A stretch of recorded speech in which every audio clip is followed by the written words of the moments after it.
Bianco es jefe de asesores del gobierno bonaerense y está en diálogo con grupolaprovincia.com para hablar un poco de la actualidad del gobierno provincial y por supuesto también nacional. Carlos, ¿qué tal? Muchas gracias por este contacto con Grupo La Provincia. En principio me gustaría saber cómo evalúa su gestión en estos meses al frente de la jefatura de asesores y qué balance hace también de su rol, de este rol que cumplió tan importante y que usted muchas veces lo definió como que fue un ministro de guerra en la jefatura de gabinete. Bueno, en primer lugar, gracias por la entrevista.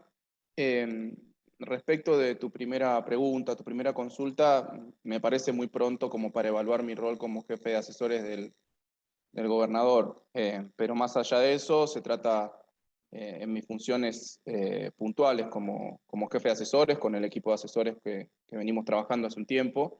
Es un rol, si querés, más técnico, el que estamos llevando adelante y que no tiene que ver tanto como, obviamente, con el día a día, como estábamos antes trabajando en la jefatura de gabinete de ministros, sino un rol más estratégico en ese sentido de generar información de distinto tipo y especie que nos va pidiendo el gobernador o que le vamos acercando al gobernador sobre temas coyunturales, pero también temas más estratégicos, que era algo que ya se venía trabajando desde jefatura de gabinete, por eso nosotros siempre, bueno, lo dijo el gobernador públicamente, lo que hizo el gobernador es reforzar el gabinete y en esta función particular de jefatura de asesores del gobernador, lo que estamos haciendo es también reforzar el perfil de generar información técnica, también política, obviamente, para que el gobernador pueda tomar, y el resto del gabinete también, porque vengo trabajando en distintos temas con distintos ministros que nos han solicitado algún tipo de ayuda para recabar información, para hacer informes, etc. Te decía, un rol más técnico, más estratégico. Así que bueno, eso es lo que estamos haciendo hoy. Además, obviamente yo lo acompaño al gobernador en cuestiones más de carácter político, lo estoy acompañando en varias de sus recorridas, así que eso nos tiene, la verdad, que bastante entretenidos, si bien obviamente no tiene que ver, como te decía anteriormente, con llevar la gestión del día a día continuado como lo vinimos haciendo los últimos 2 años. Respecto de nuestra gestión en la jefatura de gabinete de ministros, lo digo en plural porque no, obviamente no era yo solo, sino todo un equipo que se desempeñó en este sentido. También yo no creo correcto que yo sea el que tenga que evaluar si fue una gestión buena o si fue una gestión mala. Lo que te digo es que hubo algunas cuestiones que ya las dije públicamente y que vos las retomaste recién. Nos tocó un tiempo muy difícil, la verdad que muy difícil, a todos los ministros, no digo que a mí en particular, como jefe de gabinete de ministros, yo lo dije siempre, yo no me sentía jefe de nadie, sino solamente un ministro coordinador, que es además la función, en parte, más allá de las competencias primarias que tiene la jefatura de gabinete de ministros, tiene una función de ministro coordinador de muchas actividades, de muchos proyectos, de muchos programas, que fue lo que estuvimos haciendo durante estos 2 años. Te decía, en una situación muy particular para la que nadie en el mundo estaba preparado probablemente, salvo aquellos pocos médicos epidemiólogos que se especializaron en el estudio o en la gestión de pandemias, que son muy poquitos en el mundo. Probablemente esas eran las únicas personas que tenían alguna preparación específica para lidiar con una pandemia. El resto, la verdad que fuimos haciendo camino al andar, de nuevo, con la mejor información que tuvimos, con mucho esfuerzo, con mucho estudio. La verdad que eso a mí me llevó, me acuerdo que sobre todo los primeros meses de la pandemia, luego de la jornada laboral, que era larguísima y extensísima, de 12, 13, 14 horas, yo durante la noche estudiaba todos los artículos, tenía parte del equipo que durante el día se dedicaba a buscar artículos, bueno, en todo el mundo, ¿no? En toda la prensa mundial, en inglés, etcétera, sobre de qué se trataba esta epidemia, de cómo la iban combatiendo los otros países, qué medidas iban tomando, y la verdad que generó mucho, bueno, tuvimos que dejar mucho tiempo para el estudio de esas cuestiones tan complejas, tan desconocidas y tan particulares que nos tocaron. Y lo que te decía, en ese sentido nos tocó ser un gabinete de guerra, a mí un ministro coordinador de guerra, si querés, pero fue un gabinete de guerra en el que todo el tiempo tuvimos que estar lidiando con esta situación, tomando decisiones muchas veces para la gente muy antipáticas, realmente muy antipáticas. Yo fui en parte la cara más visible de esa parte, porque obviamente me tocó como jefe de gabinete hacer esas comunicaciones junto con el gobernador, junto primero con el ministro Goyán, luego con el ministro Kreplak. Pero bueno, más allá de los resultados, yo digo, no los resultados de mi gestión, yo creo que los resultados de la gestión de la pandemia, me animo a decir, para mí fueron resultados muy, muy positivos. Hemos cuidado muchísimo a la gente, hemos conseguido las vacunas junto con el gobierno nacional, cosa que no era sencillo en el mundo. Hemos llevado adelante el proceso de vacunación más grande de la historia de la provincia de Buenos Aires. Yo acabo de darme la segunda dosis y fui como, obviamente, como corresponde, como un ciudadano común, fui al vacunatorio acá de un hospital en La Plata, llegué, me presenté, entregué mi DNI sin decirle nada a nadie, me tomaron el número, me preguntaron si tenía algún tipo de comorbilidad, pasé, en 5 minutos me habían vacunado, esperé los 10 minutos que corresponden para ver si tenía alguna reacción adversa, me dieron el papelito y la verdad que fue impecable. Y eso lo hice justamente, obviamente lo hago sin levantar polvo también para analizar yo personalmente cómo está funcionando el esquema de vacunación, también cuando lo llevé a mi padre a vacunar, cuando me fui a dar la primera dosis, también fue todo en este sentido y la verdad que siempre fue muy rápido, muy ordenado y muy afectuoso el trato de los compañeros y compañeras que están trabajando en el proceso de vacunación. Lo que tengo para decir respecto de mi gestión, que es más allá de los resultados que los deberá evaluar el gobernador y quien analice la situación, hemos trabajado muchísimo, hemos trabajado con mucho respeto, con mucha honestidad, con mucha transparencia y con mucho esfuerzo. Después los resultados son lo que son. Yo estoy muy conforme con la gestión del equipo, no la mía, con la gestión del equipo que estuvo a cargo de la jefatura de gabinete este tiempo y también estoy muy, muy contento en que Martín Insaurralde se haya incorporado al gabinete, como dije anteriormente, como un refuerzo del gabinete. El gobernador decidió darme otras responsabilidades. Eso seguramente también tiene que ver, y lo digo seguramente porque yo lo hablé con él en términos personales, inclusive antes de que se definan los cambios, en donde obviamente puse a disposición mi renuncia después del resultado electoral, y en donde también le aclaré que yo entendía perfectamente en términos políticos lo que implicaba un refuerzo del gabinete y que yo tenga otras responsabilidades, entre otras cosas digo, porque además mi perfil público estaba muy desgastado después de 2 años de dar malas noticias, que eran buenas noticias en realidad, porque eran noticias para cuidar a la gente, pero la verdad que eran antipáticas, porque era quédese en su casa, no vaya al bar, no vaya, bueno, si va a los comercios que cierren temprano, los bares no pueden abrir, bueno, todas las cosas que nos pasaron y las determinaciones que tuvimos que tomar en este tiempo. Así que, bueno, eso es un poco lo que pienso de todo de este proceso. Y Carlos, lo llevo ahora al plano electoral y le consulto cómo ve posicionado al frente de todos, pensando ya en las elecciones del próximo mes. Mira, primero quiere decir que el plano electoral hoy en día es absolutamente secundario para nosotros. Obviamente que estamos trabajando, que estamos haciendo campaña, que los intendentes están haciendo campaña, que todos nuestros ministros están recorriendo la provincia, que el gobernador está recorriendo la provincia, pero ¿por qué te digo que es secundario, que es subsidiario, que es apendicular? Porque lo importante es que más allá de a quién vote la gente, ¿no? A quién termine votando ahora el 14 de noviembre, lo importante es solucionarle los problemas a la gente. Nosotros venimos de 6 años de crisis, primero los 4 años de macrismo y de vidalismo en la provincia de Buenos Aires, y después los 2 años de pandemia, en donde la gente la pasó mal, empeoró sus condiciones materiales de vida. En la pandemia la pasó mal en términos afectivos, sociales, etcétera, no pudiendo ver a sus amigos, no pudiendo ver ni siquiera, pudiendo ir a muchos casos a sus lugares de trabajo, sin ver a sus familiares, a todos. Digo, personalmente no hemos pasado, ni personalmente ni colectivamente, hemos pasado un tiempo sencillo ni agradable. La verdad que fueron momentos espantosos durante toda la pandemia. Y lo que tenemos que hacer ahora es recuperar ese tiempo y recuperar la situación que se perdió. Recuperar los ingresos que se perdieron durante el macrismo, recuperar el empleo que se perdió durante el macrismo y que se profundizó como consecuencia de la pandemia, mejorar los índices de pobreza, mejorar los índices de indigencia, generar empleo genuino, darle certidumbre a la gente respecto, respecto de su vida. Como dijo eh, la vicepresidenta en algún momento, tenemos que volver a ordenarle la vida a la gente. Bueno, para eso estamos trabajando y ahora se abre una nueva etapa. El gobernador la llamó la etapa de la reconstrucción. Hay me permito hacer una analogía que es bastante gráfica. Si bien no fue una guerra, esto es como una guerra, como lo muestran las películas de Hollywood. En general, termina la guerra, todos festejan el fin de la guerra, Sí. pero al otro día la ciudad está devastada, y al otro día están los edificios caídos, al otro día no hay comida, al otro día hay que reconstruir. Bueno, eso es en lo que estamos.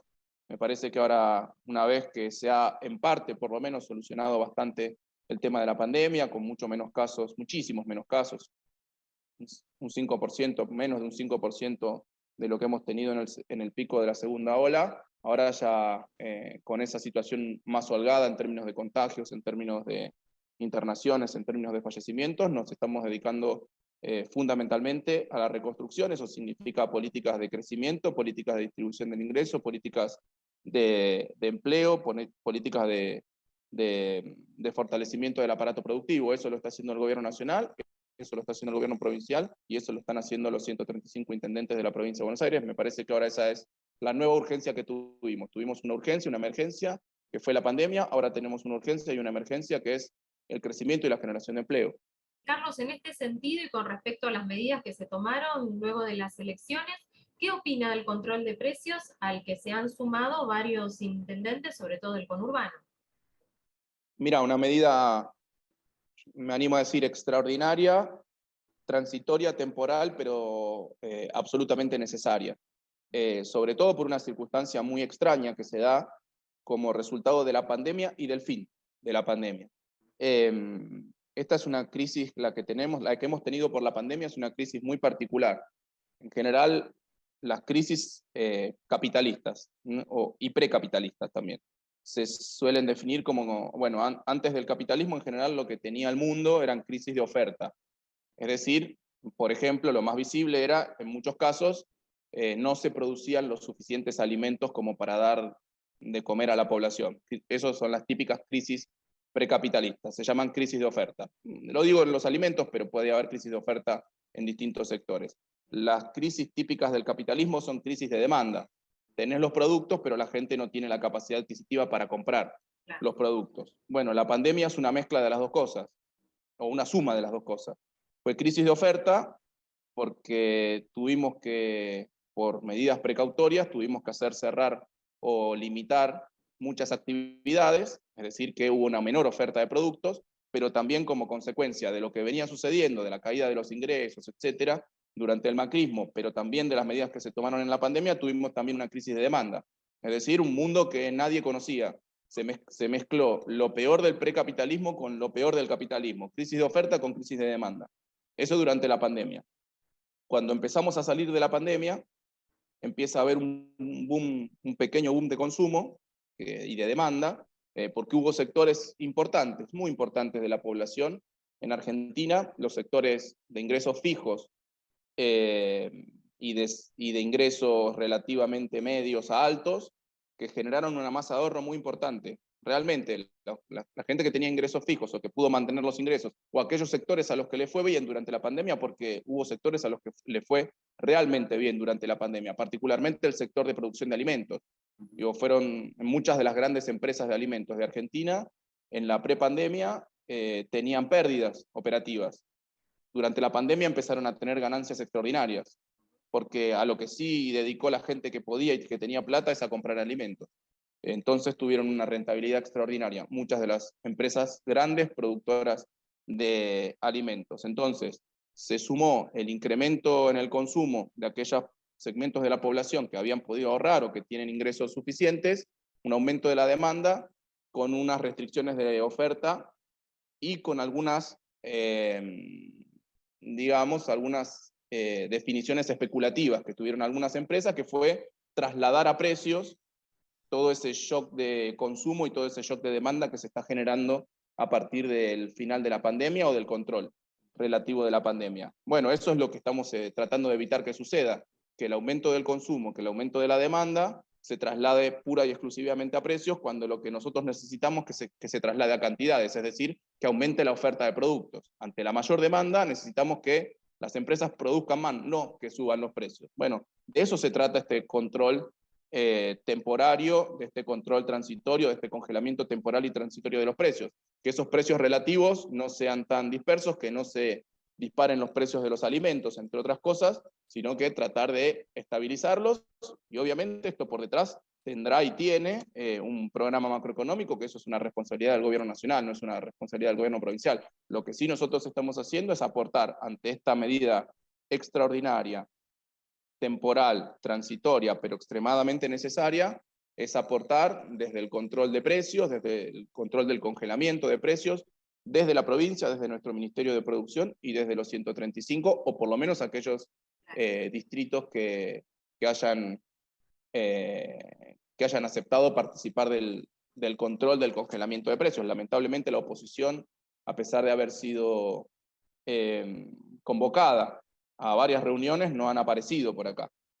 Lo que quiero señalar es que si bien la oposición, cuando se la convocó, no apareció, no se comprometió a controlar los precios, hace un par de días el jefe de gobierno porteño salió a decir que la inflación es un problema de emisión, como tienen ese mantra que siempre dicen lo mismo. El otro día quedó muy claro cuando se lo preguntaron a Santilli que no tenían ningún tipo de dato para... Y cuando además la realidad demuestra lo contrario, que no hay un empapelamiento de la economía nacional, sino todo lo contrario, digo yo, y dicen los números de la base monetaria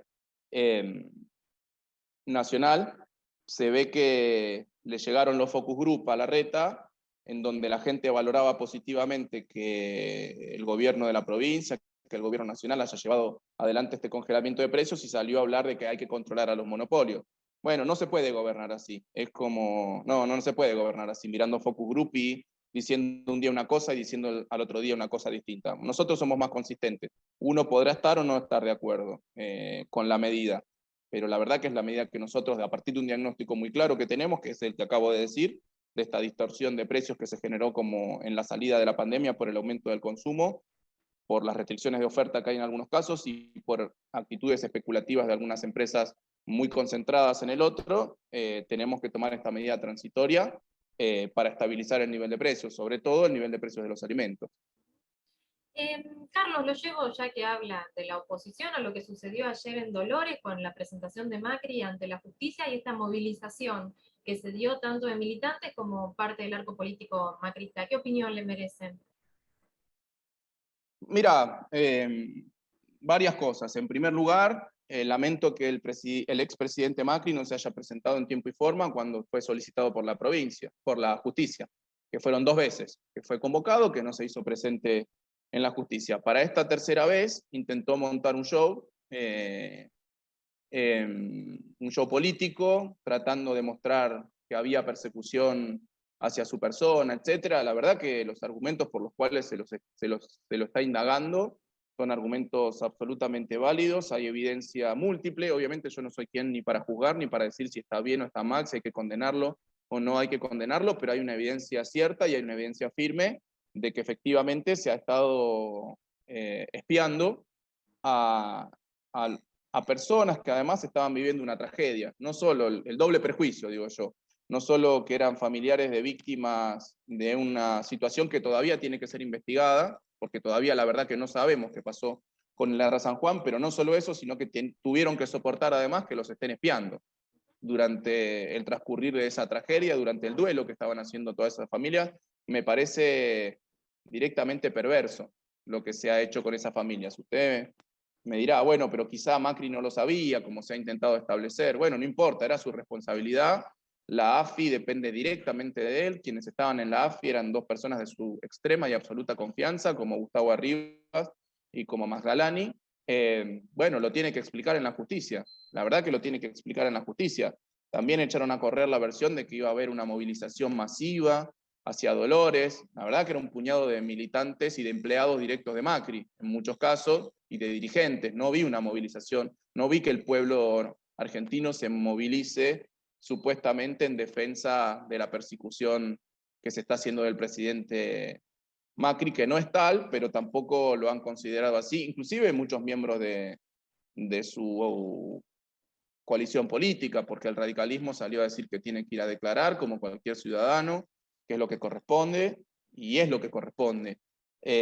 Además, pusieron excusas de que había muchos controles en la Ruta 2, una ridiculez, hay todo el tiempo controles en la Ruta 2, yo digo, muchas veces circulo por la Ruta 2 con mi auto particular, me paran, me piden la documentación, como a cualquier hijo de vecino, entrego la documentación y dejan seguir. Obviamente no hubo ningún tipo de control extraordinario, nadie dio su instrucción, es una mentira y es una excusa nuevamente para decir que el pueblo no lo acompañó. No lo acompañó porque no tiene por qué acompañarlo. Está siendo acusado de un delito grave para la democracia argentina, y por lo tanto, a lo sumo lo que hizo el pueblo es decir, bueno, vaya a indagatoria y diga lo que tiene que decir. Bueno, después está esta desprolijidad que no tenía relevado el secreto de inteligencia y no pudo declarar. Ahora, bueno, ahora ya está solucionado ese punto. Tendrá que el juez convocarlo a declarar como corresponde, como han, inclusive ante procesos de lawfare visible que han tenido nuestros dirigentes de nuestro frente político, puntualmente desde Cristina Kirchner, el gobernador Kicillof en su momento por la causa dólar futuro, se presentaron todos a declarar en tiempo y forma, dijeron lo que tenían que decir, mostraron sus argumentos y esas causas se fueron cayendo como castillo de naipes, una por una, porque eran todas causas falsas e inventadas a través de mecanismos de lo que se conoce, bueno, técnicamente como lawfare o persecución judicial. Bueno, me parece que hay muchas diferencias entre un proceso y el otro, pero lo que digo en general es que Macri vaya a declarar, que diga lo que tiene que decir, que explique por qué él mandó a espiar a los familiares de Lara San Juan o por qué debajo de él, eventualmente sin que él se entere, cosa que también es tremendamente grave si sucedió así, hubo gente que se dedicó a espiar a los familiares de las víctimas de Lara San Juan. ¿Sí? Por último, Carlos, ¿qué mensaje le quiere dejar a los bonaerenses de cara a las elecciones del 14 de noviembre? Mira que como desde el primer día de nuestra gestión estamos trabajando de modo incansable, de modo militante, de modo transparente y de modo honesto para transformar la provincia de Buenos Aires, para transformarla estructuralmente, para darle solución a los múltiples problemas estructurales que tiene hace 30 o 40 años la provincia de Buenos Aires, todos problemas que se profundizaron durante la gestión de María Eugenia Vidal y que ahora nosotros nos tenemos que hacer cargo de solucionar todos esos problemas, como lo hemos hecho con muchos problemas, por empezar con la deuda que recibimos, que pudimos llevar adelante un proceso de reestructuración de la deuda muy costoso, pero muy prolijo y muy favorable para el pueblo bonaerense, que no pudimos darle solución a otros, por ahora, a otros problemas estructurales que tiene la provincia de Buenos Aires, porque nos apareció una pandemia y nos tuvimos que dedicar en gran parte a gestionar esa pandemia, a cuidar a la gente, a vacunar a la gente, pero que ahora estamos trabajando para así darle una solución estructural a muchísimos de esos problemas que tienen que ver con, bueno, con la infraestructura de salud, en la que avanzamos muchísimo, pero obviamente todavía hay problemas con la infraestructura escolar, que avanzamos muchísimo con el plan Escuelas a la Obra, arreglando las 3.200 escuelas de la provincia de Buenos Aires que estaban en peores condiciones, como el tema de la seguridad, en el que nuestro ministro Berni está trabajando muy bien y de modo muy prolijo, incorporando tecnología, aumentando la capacidad de policiamiento de la policía de la provincia de Buenos Aires, haciendo modificaciones estructurales al funcionamiento. Bueno, me puedo referir con la obra pública, que estamos avanzando muchísima obra vial, de arquitectura, mucha obra hídrica, etcétera. Bueno, de todas estas cuestiones se está trabajando y que pronto se van a ver los resultados y que, bueno, será el pueblo bonaerense el que tiene que evaluar nuestra gestión y nosotros estamos trabajando para el pueblo bonaerense, que es quien nos ha puesto al gobernador en su cargo, y nosotros como funcionarios estamos cumpliendo la responsabilidad que nos toca y que nos corresponde en cada momento. Eso. Bueno, Carlos Bianco, le agradezco mucho estos minutos que me ha brindado para grupolaprovincia.com. Muy amable. A ustedes, muchas gracias.